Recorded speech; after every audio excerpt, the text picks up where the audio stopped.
Hello guys, hello friends, welcome back to the channel and welcome back to another inZOI video. Okay, so we finally got some news from Kjun about the June update, and honestly, it might actually be worth the wait. That's a lot to unpack, and you already know I have million thoughts and opinions, so let's dive right into it. So, first things first, let's talk about the elephant in the room. June opened the letter with an apologize for missing the May update. And yes, I'm not gonna lie, I was a bit disappointed too. Waiting for an update when you're so hyped and it doesn't come out, I mean, it's no fun. We all know that. But hey, at least they own up to it, and I do appreciate the transparency. They promise to do their best to share updates in the future in a timely manner, so finger crossed they're gonna be able to do that. Now, here's the part that got me raising an eyebrow. The update is dropping on Friday the 13th. I mean, it's a brave choice, don't you think? It could be a lucky charm or a total curse. But judging by what's coming, I'm leaning toward lucky because there's a lot of exciting stuff. Let's start with something that the community was dying to get. Family relationships are getting a big upgrade. First off, there's gonna be more way to build a family in inZOI. Zois can now have kids without needing to be married. So thank you very much, devs. Not every story follow traditional path, so it's nice to see the game reflecting that. It's realistic.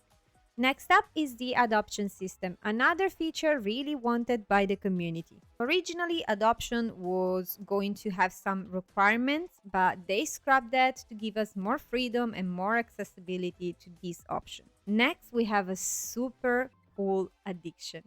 You can now have a child using another ZOI's genetic data through a medical procedure. It's kind of like using a donor. It's realistic, it's inclusive, and it opens up so many storytelling possibilities. But I wonder, who knows, maybe it will be like in The Sims, where you just click that option and boom, you got a baby. No pregnancy, no choosing the donor, no animation. Or maybe there'll be an actual animation where you go to the doctor, to get inseminated, you choose the donor, and you go through a regular pregnancy like you would be in real life. I wonder, what would you prefer, guys? Would you prefer the Sims quick way of getting a baby or twins, or would you prefer something more stick to reality, more, real, let's say? Let me know in the comment section down below. Anyway, moving on, teens can finally have romantic interaction. This was overdue. June also mentioned that he regret not making teens and adults more visually distinct. And yeah, I totally get that. Sometimes you have a squint to trying to figure out who's a teen and who's not. It's a bit awkward, but at least we're finally getting more deep in teen gameplay. And who knows, maybe they're gonna add in a future update a way to visually distinct teen Zoe from adult Zoe. Next one is romance with everyone. Now, this is another huge wanted by the community. Zoe now can fall in love with anyone in the city. Gender, identity, none of it matter. Just tweak the gender identity setting in creating a Zoe, and boom, you have full freedom. So yes, we can now be matchmaking everyone with everyone. And speaking of love story, Zoe can now send the first text. No more waiting around for someone else to make a move. Finally, you've got some control. Now, you can't actually write a custom text yet, which is kind of a boomer, I get it, but hey, it's a step in the right direction. I really hope that they had this option in the future because, I mean, imagine the storytelling if you could write your own message and see how the game would react to it. It would be so juicy. Although I can get it may need time to develop a system able to respond to a custom text. So I guess we will see in the future what we're gonna get. Okie dokie, let's shift gear a bit. Let's talk about the quality of life update. And I know this might seem a small thing, but honestly, it's the kind that makes big difference. The first one is the UI's size options. We can now adjust the UI and text size, so thank you very much devs for this update. This is one of those features that quietly improve the whole experience. Second one one is a big one, and it is that cheats are finally here. Yes, cheats. I mean, how many of you have been waiting for cheats to be officially added to the game? Well, friends, your wait ends on the 13th.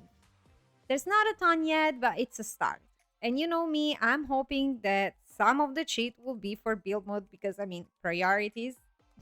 But anyway, moving on, we have lifestyle affect your body. Now, Zoe will gain weight or build muscles based on the lifestyle they choose to have. So, if they eat too much, they will gain weight. If they work often, they will get in shape. It's simple, it's realistic, and it adds the extra layer of immersion that makes everything feel more alive, especially in a simulation game. Next addition to the gameplay is that you can now exchange items. This is another tiny detail with a big storytelling power. We can now gift, sell, or give items to other Zoe from our inventory. Your Zoe can now be a little entrepreneur or just super generous. Okay, now let's talk about the fun stuff, the creative tool. First off, we're getting more than 20 new assets from hair and outfit all over to accessory. Apparently, this is something that was highly requested by the community. I haven't seen the full list yet, but I can already feel a makeover coming because let's be real, you can never have too many options when creating a Zoe, right? Okie dokie, you guys, we got to the best part of the update, the piece of resistance. Well, at least it's the best part for me, because you know me, for me, it's all about building dreamy houses in inZOI. So, we are getting over 100 new furniture items belonging to kitchens, bedrooms, and baby furniture. Baby furniture, you guys.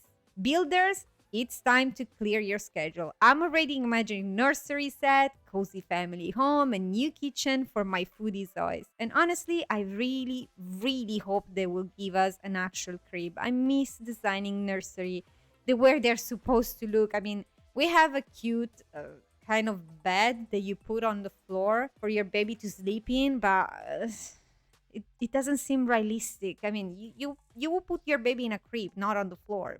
But anyway, we'll see. Let's hope. Finger crossed, you guys.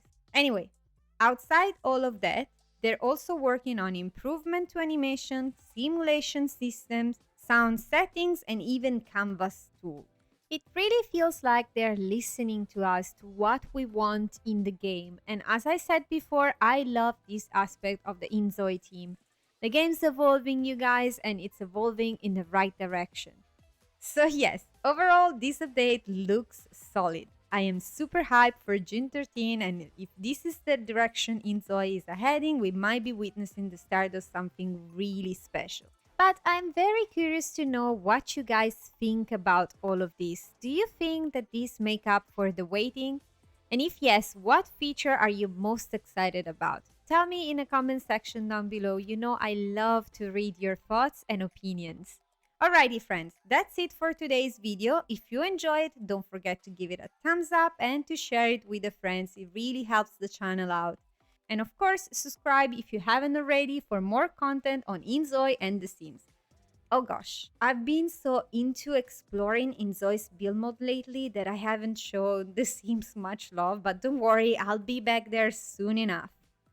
Thank you very much for hanging out with me today. I really appreciate the time you spent here with me. It means the world to me. I wish you a wonderful rest of your day, and I'll see you all in the next video. Love you guys. Bye!